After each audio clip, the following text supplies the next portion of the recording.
second time ever reacting to Roy Orbison. We're going to check out Crying Black and White Night 30. I think that was the same concert that I watched last time. I don't know. You guys suggested it, and we're doing it. We're doing it, guys. If you don't know, my name is itsandiroo, and on my channel, I react to classics, classic rock, classic pop, classic metal, classic rap, R&B, tons of just great music. I didn't get to grow up on a lot of it. I was raised on contemporary Christian music, and, we just weren't playing stuff like this in the house. So I'm taking this time with you guys on this channel to do it, and we're almost at 100,000 subscribers as I'm recording this. We're probably going to be there already because I think we're at like 99,000 right now. It's been amazing, and I love the support, guys. Thank you guys so much. So without further ado, once again, my name is itsandiroo. Where my two-steppers at?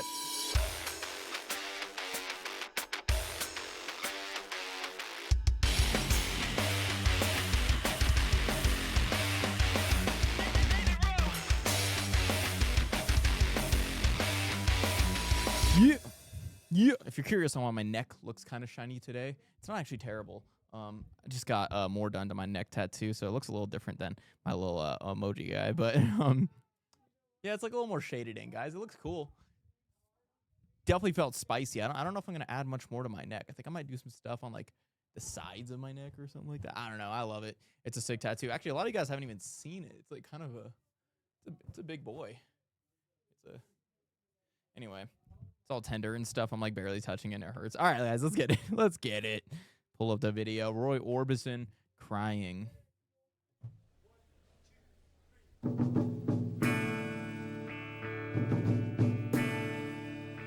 I was alright for a while. I could smile for a while, but I saw you last night. You held my hand so tight as you stopped to say hello. You wished me well, you couldn't tell.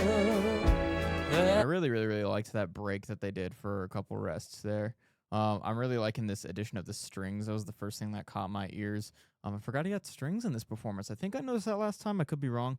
But dude, sounds amazing, dude. And I love his guitar tone. It's all, yeah, dude. What was the first time you guys heard Roy Orbison? Like, how did you guys discover him at that time? Cause dude, this is amazing. I saw you last night. You held my hand so tight as you stopped to say hello. It's a whole measure of rest, actually. You wished me well. You couldn't tell that I'd been crying over you, crying over you. Then you said so long, left me standing all alone, alone and crying. I'm gonna assume this was kind of like later in his life and his experience, but his voice still sounds really good. I gotta check out some of the earlier stuff that he did, and you guys definitely let me know some history on this guy. I always love when you guys just comment just amazing things that like you wouldn't normally know about an artist that I'm reacting to, especially for the first or second time. So yeah, I like this, man. This is so good. This is a very special time for music like this, and we don't get a lot of it anymore. So it's always such an adventure just reacting to stuff like this. It's very peaceful. It's very well written. Got a lot of layers, a lot of creativity. It doesn't sound like everything else coming out around this time. I mean, it's, yeah. Alone and crying, crying, crying, crying. It's hard to understand, but the touch of your hand can start me crying. I thought that I was over you, but it's true, so true. I'm addicted to listening to like these strings in the background in this section. In this verse, they're getting a little more staccato. Dun, dun, dun, dun, dun, dun, dun. Before it was kind of doing this like cool little like, whatever. And oh, bro, very legato, very smooth, and then goes into that staccato kind of area.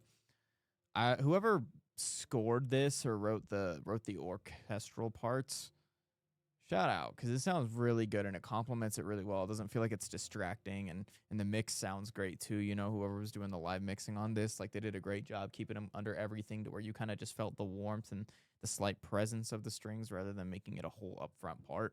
It sounds so beautiful, and his voice sounds great. You know, like we said, I really like the writing and the arrangement of the verses and choruses, and kind of like how some of the verses sound different than they did earlier. I think it's just a cool thing that we don't get as much anymore. Like if we think about like Can't Help Falling in Love by Elvis Presley, right? You have your regular like chorus and you have a regular verse, but then you have that kind of second thing where it goes up to that E major change and has a little more tension than like a river flows. So having these like little secondary parts are really, really, really nice. So I like the way that he's writing this a lot. But it's true, so true. I love you even more than I did before. But darling, what can I do? Well, you don't love me. The return of that measure pause. And I love with you. Crying over you. Dude, these melodies are crazy. Like I'm hearing that, like that's very like Baroque-esque almost. The way that it kind of goes down. I'm a pianist, if you guys don't know, an audio engineer and a producer as well. I've been playing piano. I was classically trained from 6 years old to 18 years old. So, you know, I got a little bit of familiarity with that kind of sound of things. But that little, just a little descending. If you kept going down. Like if you just kept going down, like that would be very like Baroque-esque or maybe a little romantic era, but it sounds amazing. And just to include it in a kind of pop song like this at this time is just so brilliant, man.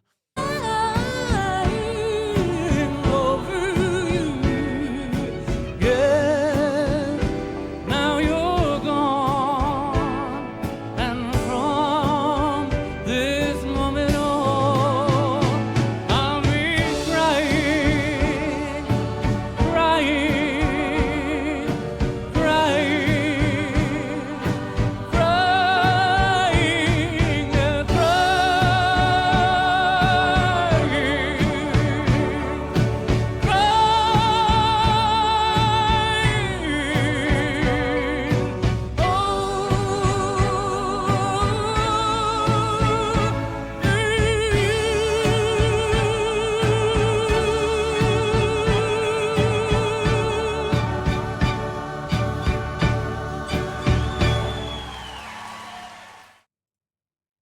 Yeah, it's kind of funny when I noticed that a lot in this kind of era of music where these final notes tended to be. I hear it a lot in musicals too, actually, where the final note doesn't end on like the root note, and it doesn't like it does resolve like the chords resolve, but the melody doesn't, and it's where he held the to you instead of to you or to you.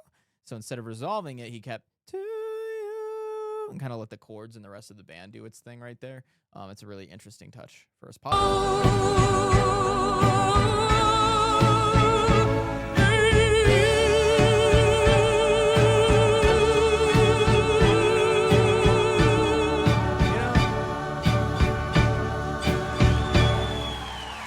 Great. Yeah, that is great. The writing at this time is so fascinating. We just don't get it anymore. And obviously things have to evolve. And that's probably more the reason why we don't really hear stuff like this anymore, because things do just have to evolve naturally. But, you know, I've always said this, like the modern era of recording and stuff, we're so used to copying and pasting sections of instrumentals and stuff. It kind of strips out some of the creativity versus when you had to really like do things from scratch all the way up. It kind of gave your brain some time to be like, oh, maybe we should actually add this in the second verse or this in the, you know, instead of that. And great producers now will still produce like that and arrange their music like that.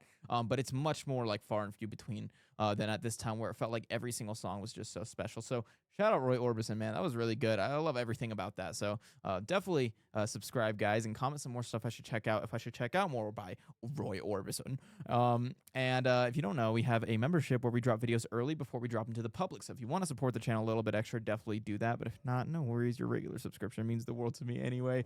Other than that, my socials are down in the description if you want to check out my life outside the reactions. And other than that, I'm going to get my butt out of here, guys. Peace.